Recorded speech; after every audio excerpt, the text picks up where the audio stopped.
In 2028, the world is suffering from a terrible war.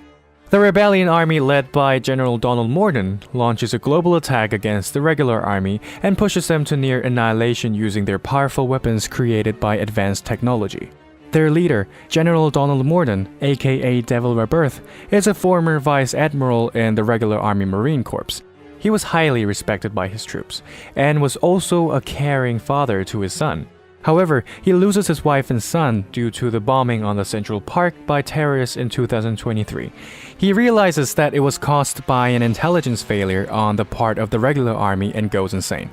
He decides to take revenge on the regular army and then creates the rebel army with dissidents of the regular army.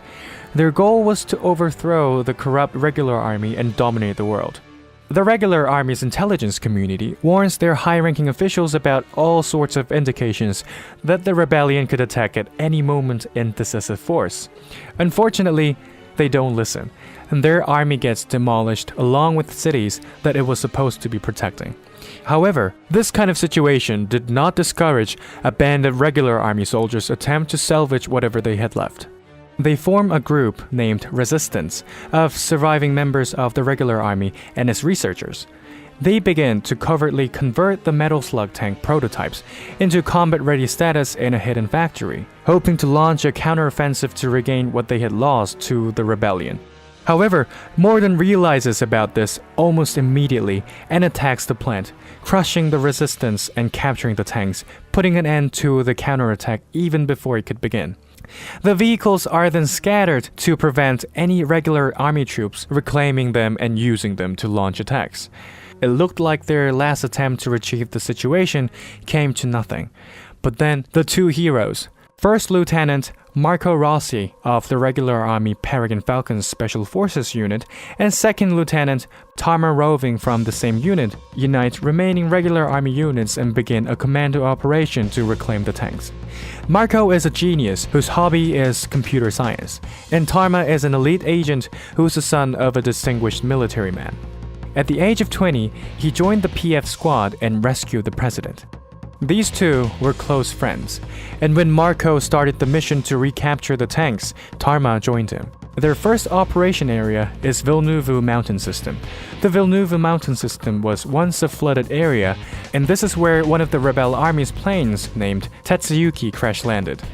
The Tetsuyuki was originally a flying warship named Takasu Bomber Type 770, created by the rebels for combat, which had nicknames such as Impregnable Castle, Moth of Hell, and Sailor Titan, but now stuck on the ground, fortified, and serving as a makeshift base to keep outsiders away. Marco and Tarma's heroic efforts were beyond expectation. Not just they retrieved the metal slug, they managed to defeat Tetsuyuki.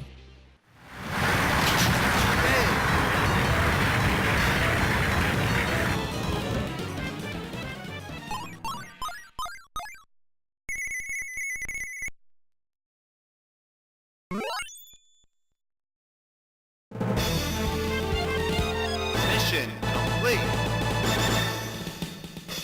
Their next destination is Ronbertburg City. Ronbertburg is a large city founded by the rebel army and is a strategic location that has multiple arms factories, railroads for transporting supplies, and airfields. The regular army receives an intelligence that General Morden is going to inspect this place, and also the regular army is planning to destroy the rebel army's military supplies facilities. Of course, the rebel army had deployed mini-bata in the city to defend this strategic location in case of an attack. However, the mini-bata isn't enough to stop Marco and Tarma. The city gets destroyed by the regular army's surprise attack, and General Morden decides to handle it by himself. He boards a hairbuster Roberts and battles the regular army, but Marco and Tarma are far beyond his expectation. Morden's hairbuster Robert got shot down and he was about to be captured by them. But at that moment, an Ika bee appears and rescues General Morden, and the regular army fails to capture their target.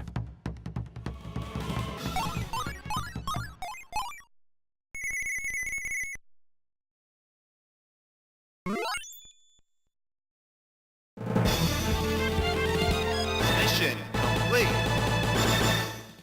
Following the railroad of Ronbergburg, where Marco and his team arrive is the Ketherhurt Valley.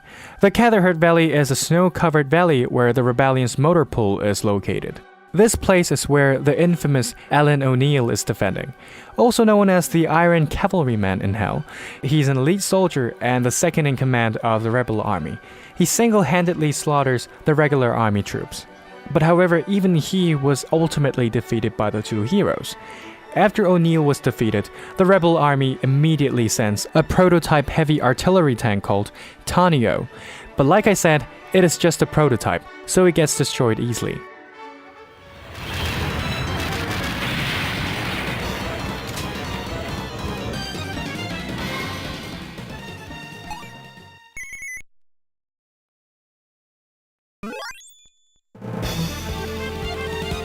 Mission complete. After accomplishing the Ketherhurt mission, Marco and Tarma walk down along Ridge 256, leading to Gerhardt City. Ridge 256 is well known by members of the regular army as the Death Valley. What they faced at the edge of the valley were a pair of massive tanks named Shu and Karn. Shu and Karn's ambush was quite threatening. However, Marco and his team well utilized Metal Slug and managed to safely escape the valley.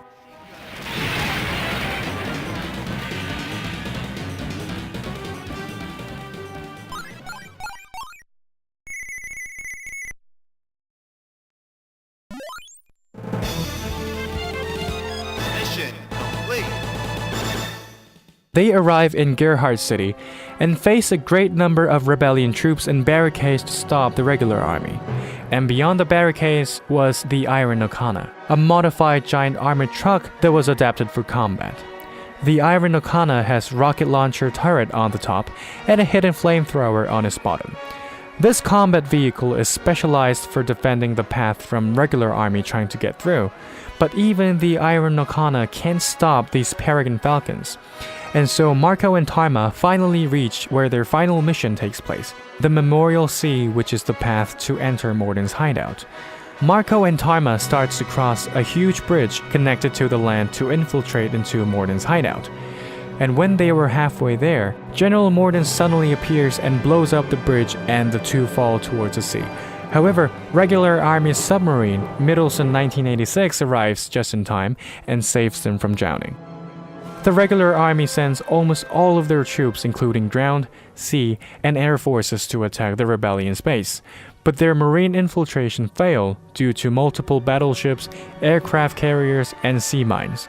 However, the Middleton 1986, which is over 40 years old, managed to break through the rebellion fleet, not only saving Marco and Tarma, but safely took them to the island. Thanks to its heroic effort, Marco and Tarma penetrate into Morden's hideout and face their arch-enemy, Donald Morden. As the founder and the supreme commander of the rebel army, Morden definitely wasn't an easy opponent. He boards a second-generation attack helicopter named Hido and attacks them ferociously. But even the Devil Rebirth can't stand Marco and Tarma's fierce attacks and falls.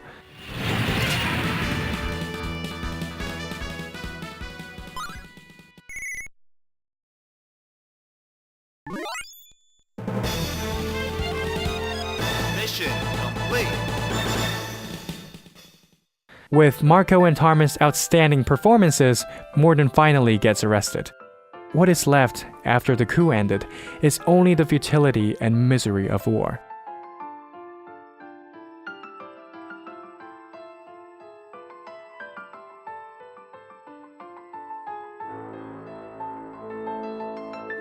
Meanwhile, Morden successfully escapes shortly after being arrested and picks up a letter from a rebel by chance and immersed in thought.